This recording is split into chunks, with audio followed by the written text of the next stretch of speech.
চলাফেরা করে। সুবহানাল্লাহ। কারণ বান্দা জানে আল্লাহ রাব্বুল আলামিন বলেন সূরা বনী ইসরাঈলের 37 নম্বর আয়াতে আল্লাহ পাক বলছেন ওয়ালা তামশি ফিল আরদি মারহান ইন্নাকা লান তাখরিকাল আরদা ওয়ালান তাবলুগাল জিবালা তুলা ওয়ালা তামশি ফিল আরদি মারহান, আমার জমিনে অহংকার করে চলাফেরা করো না।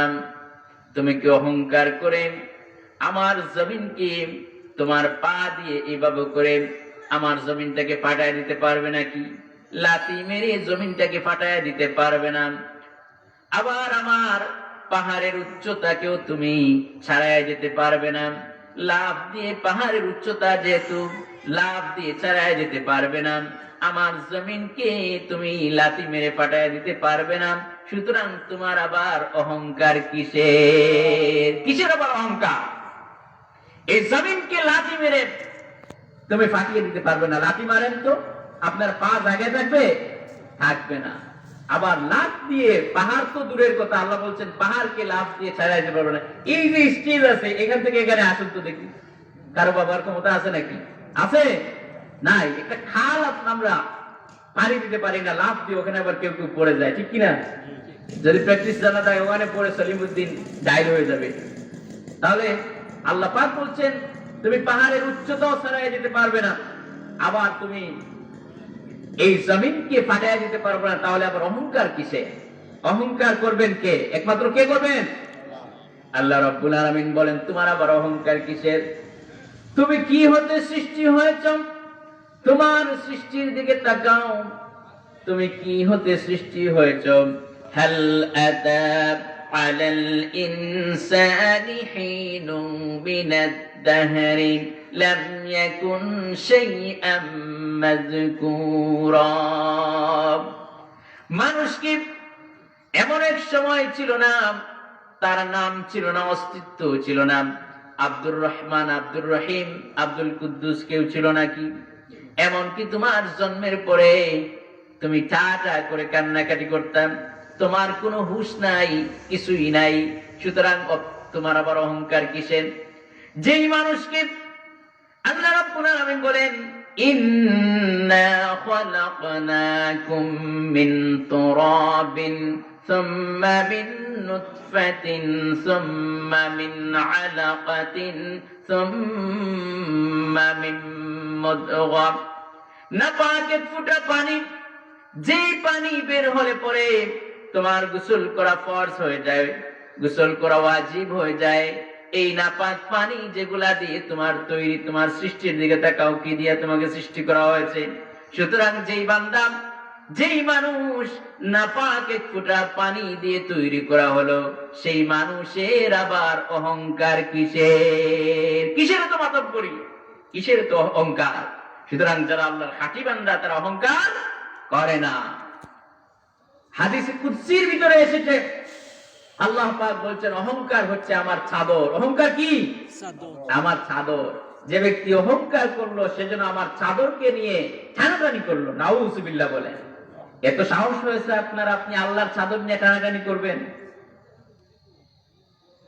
আল্লাহ রাব্বুল আলামিন বলেন হযরতে লোকমানের কথা উল্লেখ করে সূরা লোকমানের ভিতরে হযরতে লোকমান তার সন্তানকে কি সুন্দর করে উপদেশ দিচ্ছেন।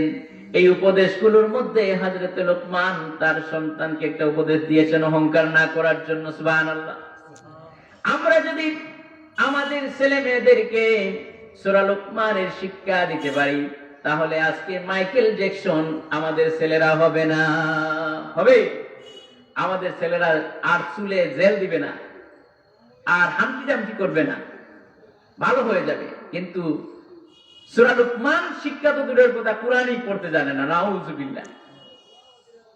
হযরত লুকমান তার সন্তানকে তিনি উপদেশ দিচ্ছেন ওয়ালা তুসাইর খাদ্দাকা লিন-নাসি ওয়ালা তামশি ফিল আরদি মারহা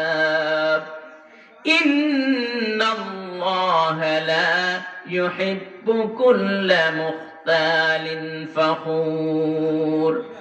হযরত লোকমান বলছেন, হে আমার কলিজার টুকরা সন্তান, ও আমার কলিজার টুকরা পুত্র, মানুষের সামনে অহংকার করে দম্ভ ভরে চলাফেরা করবা না, বুক ফুলিয়ে মানুষের সামনে চলাফেরা করবা না, অহংকার করে চলাফেরা করবা না, বরং একমাত্র আনুগত্য গোলামের মতো মানুষের সামনে চলাফেরা করবা, আল্লাহর জমিনে চলাফেরা করবা।